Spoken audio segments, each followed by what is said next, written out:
Hey everyone, welcome back. If you're new here, go ahead and subscribe and ring the bell. I test different mobile hack methods so you don't have to.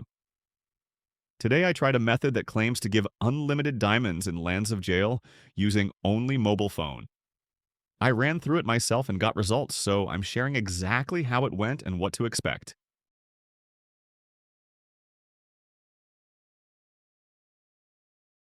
First thing the tools ask for is your player ID. You can find that in your profile or settings. I copied mine and kept it ready. Simple and quick step, nothing unusual there. Next, I opened the generator site and searched for the unlimited diamonds option for Lands of Jail. The page looks like a typical a few progress messages and a place to enter your details. Not glamorous, but straightforward enough to follow. On the form, I entered my player ID and selected my platform. I clicked Connect, watched the progress indicators, and let it run through its checks. Everything looked like it was connecting. No major red flags while this step was running.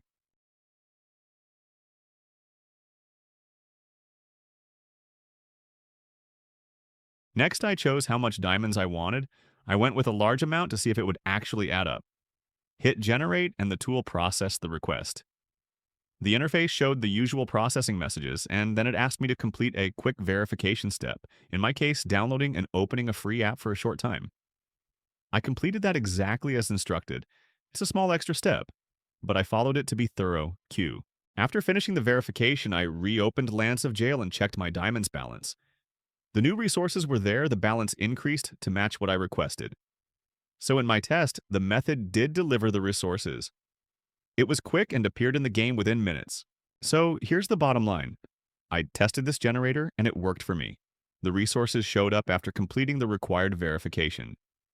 If you try it, make sure to follow each step exactly and be careful during verification. If you found this helpful, leave a like and subscribe for more real-world tests like this. If you want, I can do a follow-up where I test the method again after a week to see if anything changes. Thanks for watching.